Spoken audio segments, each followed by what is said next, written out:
नाशिकमध्ये मनसेतून भाजपमध्ये गेलेले दिनकर पाटील हे आघाडीवर आहेत। जळगावमध्ये गुलाबराव देवकर यांचे पुत्र 700 मतांनी पुढे आहेत। तर भाजपचे भास्कर दानवे हे यांची आघाडी बघायला मिळते जालन्यामधनं मोठी बातमी। काँग्रेस त्याचबरोबर पुण्यामध्ये तर मुंबईत प्रभाग क्रमांक 183च्या ठाकरेंच्या पारुबाई यांच्या संदर्भातली अपडेट। तर मुंबईमध्ये प्रभाग क्रमांक 183 मध्ये ठाकरेंच्या पारुबाई आघाडीवर आहेत।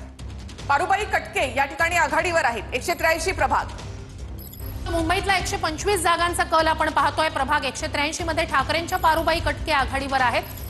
तर मुंबईतला 125 जागांचा कल, त्यात महत्त्वाची अपडेट प्रभाग 183 संदर्भात ठाकरेंच्या पारुबाई कटके सध्या आघाडीवर आहेत। तर मुंबईकडे आपण लक्ष देतोय। मुंबईमध्ये तर ठाकरे बंधूंना 41 जागा सध्या मुंबईवर दाखवल्या जात आहेत। तर भाजप आणि शिंदे मिळून 66 जागा अशी ही अटीतटीची लढत सध्या मुंबईमध्ये बघायला मिळते आहे। त्यासोबत मुंबईतल्या प्रभाग क्रमांक 183 मध्ये ठाकरेंच्या शिवसेनेच्या पारुबाई कटके या आघाडीवरती असल्याची बातमी। तर भाजप तिथे 48 आणि शिवसेना 18, मनसे 6 आणि ठाकरेंची शिवसेना 35 जागांवर आघाडीवर आहे। भाजप आता स्वतः अर्धशतकाच्या वाटेवर आहे। 48 जागांवर सध्या भाजप आघाडीवर आहे।